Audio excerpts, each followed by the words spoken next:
Welcome to the September 10th edition of Golden Black Live, and Tom Moreland across the airwaves, so to speak, per Zoom. Want to thank him for being part of this. We'll see if he'll thank us when he's over too. We always have a good conversation. I appreciate that. I want to thank our sponsors also.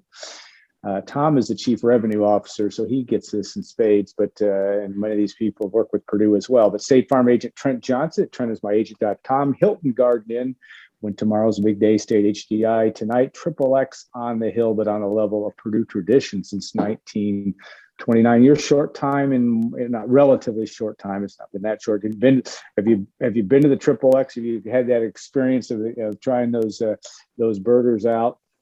I think I've supported every one of your sponsors, Alan. Both Hilton Garden Inn. We brought staff members in for interviews. Trent, who's fantastic, helps out on game day. Triple X, WLFI, all of them. We try to support them. I didn't even send you a check. I guess I could Venmo you before this is over, just for doing that. No, I appreciate that very much, and we're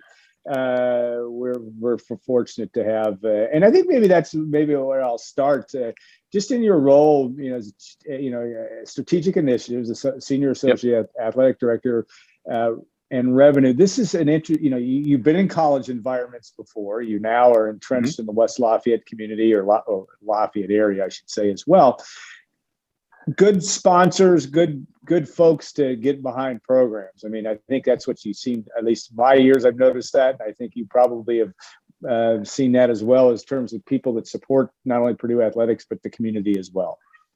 Yeah, the one thing I'll tell you about Purdue is just where we're located geography-wise is a really unique opportunity. And I often have this conversation with some of our new staff. When you draw call it about 100-mile circle from Purdue's campus, just look at the amount of professional teams in the area, right? Because that takes you right up into Chicago and clearly Indianapolis. So you have multiple NFL teams, multiple Major League Baseball teams, that little thing called the Indianapolis 500 down in Indy. And so I think there's really two ways to look at it, Alan, is it's either a challenge or it's an opportunity. And for us here at Purdue, we really think it's an opportunity because our fan base is so engaged. Your readership, the people that go to your website, they're so knowledgeable and they know what's going on with Purdue athletics. An example I'd give you is the men's basketball finalized schedule came out yesterday. Everybody knows about it. I think it came out at 2:30 Eastern. I was getting text messages and phone calls from some of our fans and some of our donors just asking about single game tickets and mini plans and all those things. Because we know a ticket to Mackey Arena this year is going to be a hot ticket. We'll sell out of season tickets again, I think, for the second or third year in a row. But just the Purdue family, the Purdue fan base, they're really engaged with everything we're doing, and they're really knowledgeable. And I think the reason why, Alan, is they deeply care about the place. Yeah, I think that's the true thing. And we are going to talk football, but I think one thing that hit me in the side of the head with that schedule is you have unbelievable weekend dates. I think there's 4 weekends in a row, maybe 4 out of 5, where you have Ohio State coming in to Mackey, Michigan, Rutgers, and Maryland, I think, in between January 30th and February 20th. In an already heightened environment, that's going to make for a really hot ticket. I know, depending a little bit on game times, maybe, but not really. This is just going to be an unreal ticket for basketball. Yeah, we have a tremendous home court advantage, a tremendous environment atmosphere, and it's for multiple different reasons. One of the things I always tell people is just look at the venue, look at Mackey Arena. You have the metal bleachers, you have the metal roof, you have 4,800 students at every single game. And it's 4,800 students for a place that seats 14,804. So it creates just that energetic environment. But then also the credit goes to Coach Painter and our student athletes. They work tirelessly. They've worked to get the program to this point. And it's no secret, when I've been on this show, Matt Painter is an absolutely world-class basketball coach. My office is located somewhat near his, and just seeing him in the office, the energy he brings every single day, it's infectious. You see it around our student athletes. But yeah, it's going to be a hot ticket, and people have put in a lot of work to get to this point, and we couldn't be more excited about this basketball season. Well, football is front and center as well, as are all the fall sports. But you've got a game this weekend at UConn. We'll hit on that a little bit. But last week, Let's talk some football. What you saw, Yeah. you've watched team sports for a long time and understand what were your impressions of what Purdue brought to the table in its 9-point win over Oregon State? Yeah, I think Saturday's win over Oregon State was a reflection of just many days, weeks, and months of work by Coach Brom and his staff. And the first things I would talk about is just really the energy around the program.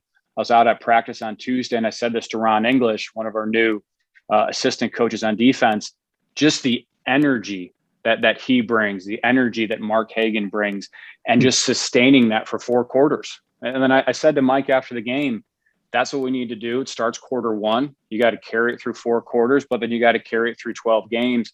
And Jeff, with the energy that he brings to the game, Jeff, with the energy that he brings to the football building every day, that's something that just feeds into the players and feeds into the program. And the one thing, Alan, I wanted to make sure coming on today is when you look at, January of 21 coming into the home opener, September 4th, just all the things that Coach Brom and his staff, the things they looked at to really improve the program.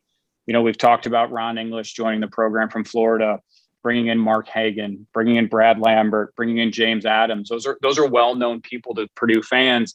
But here's a few other things that I think Jeff did just a remarkable job.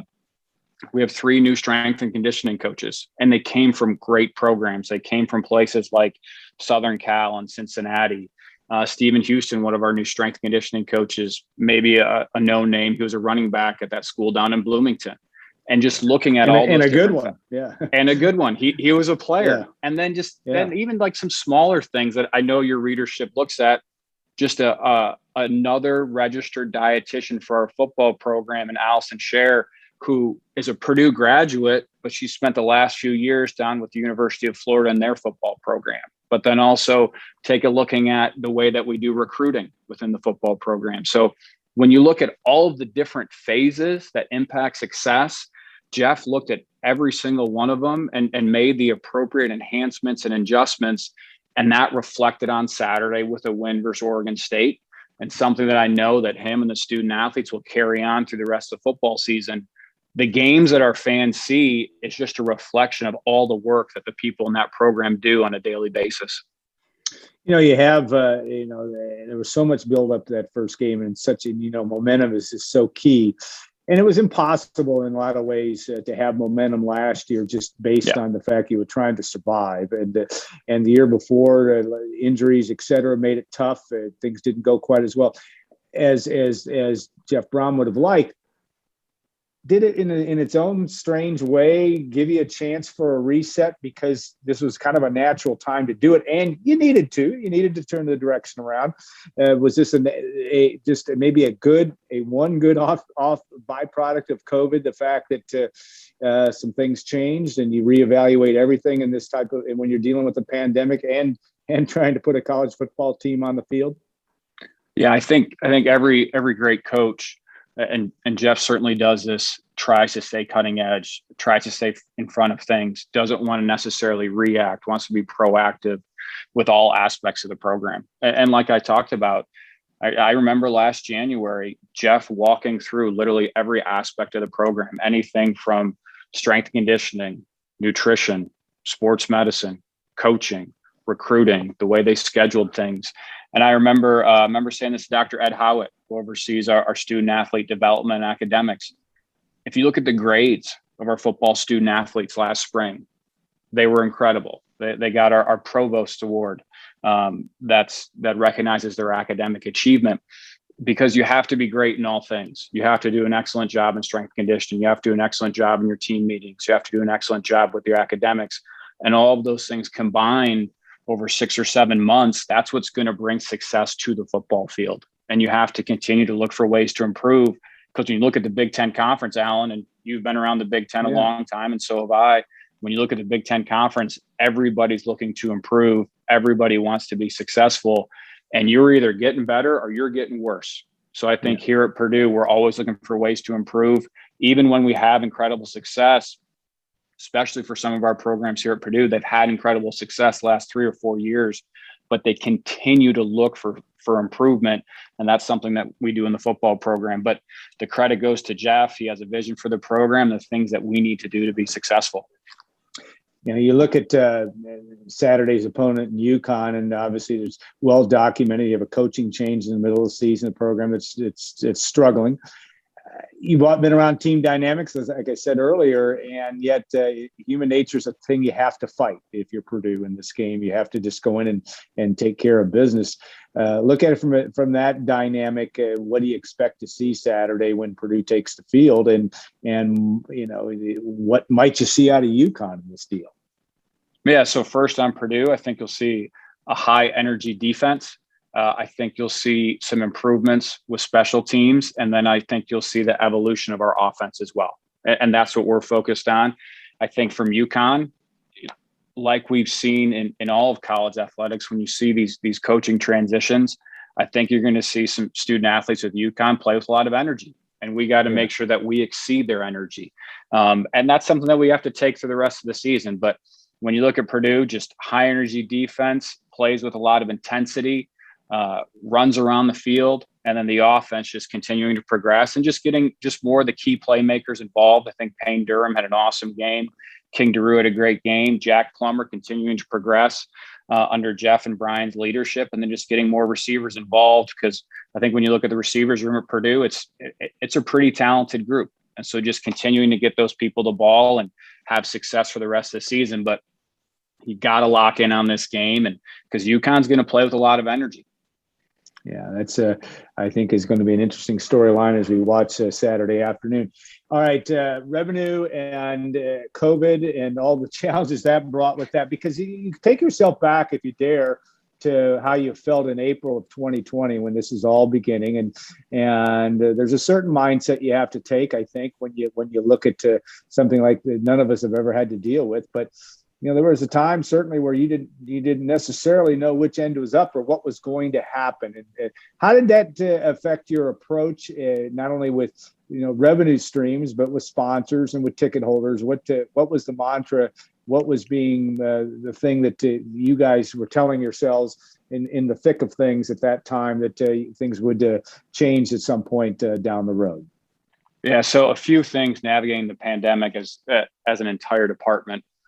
One, this institution as a whole, and I often say this when I join you, Alan, it's a reflection of the alignment we have here, which really is unique and special. You don't see this at every Big Ten school, and starts with our board of trustees, President Mitch Daniels, and makes its way down. I think this campus did an excellent job of navigating the pandemic from a very practical approach. From my experience, we didn't ride the waves too high. We didn't ride them too low. And certainly a lot of people did. But here at this campus and in the athletics department, we just approached it every single day moving forward and try to do what was in the best interest of our students and then also our student athletes. So we approached it in a practical way. What I would tell you from the revenue side, I'd be remiss if we didn't just thank our donors and contributors. When the John Purdue Club launched the More Than a Game campaign, I mean, there wasn't a more challenging time in the history of college athletics. And Alan, I think you know me pretty well. I don't speak with a lot of hyperbole, but it is true. I mean, it was arguably the most challenging time in the history of college athletics. And asking our donors and fans to take their ticket purchases and roll them into a contribution, asking people just to make a gift, asking people to make a pledge, and for some folks to really make a transformational gift.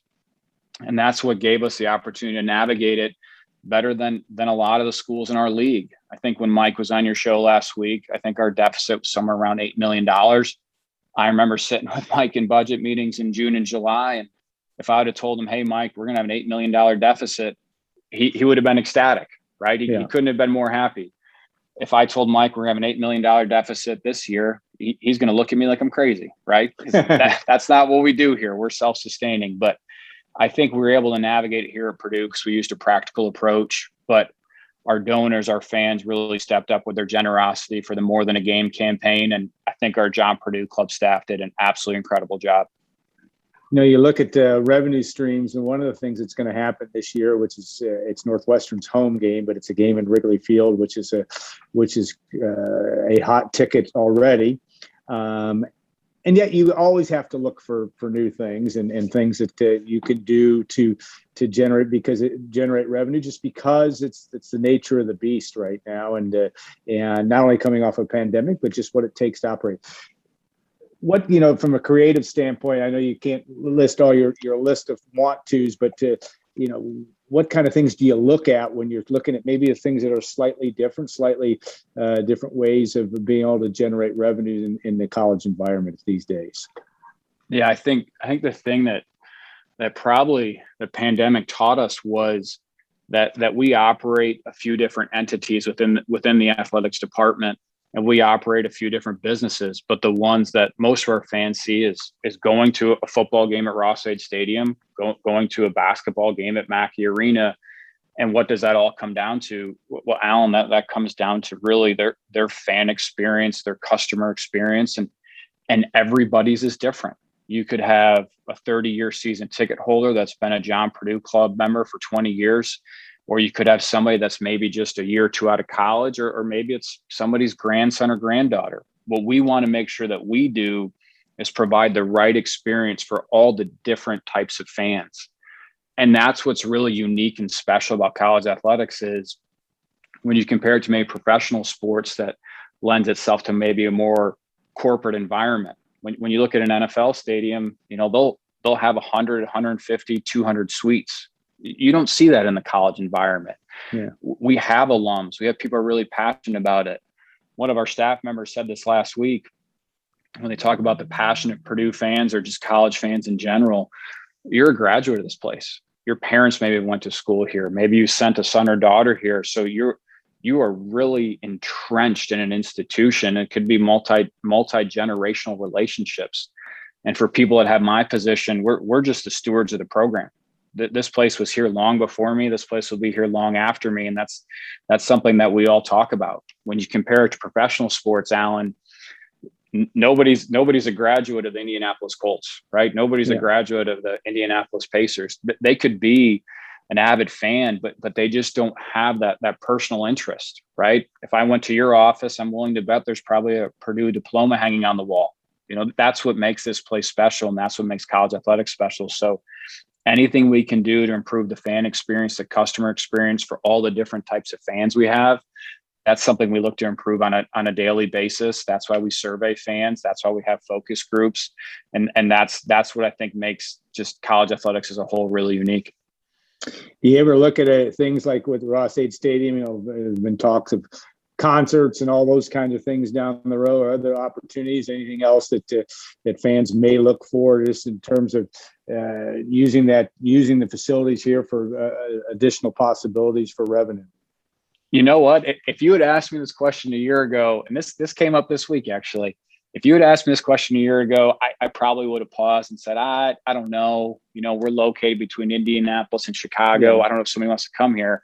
However, with the success that we had with graduation in Ross-Ade Stadium, I think that's something we're absolutely going to look at. And not just the athletics department. I think campus wants to look at it as well. So graduation it was terrific, right? And it got national news. So I think other ways to utilize our venues to drive revenue is something we want to do. But, we can't be lost on just trying to create the best customer experience, the best fan experience for our home football games, men's and women's basketball, but for all of our sports, we want people to have a great time. The thing, Alan, I would tell you is for a lot of young families, the first maybe Purdue event that they go to with a young son or daughter is maybe a baseball game or a softball game. It's a little bit easier to navigate. And we want to make sure that people have a good experience at those, so they look at coming to other events.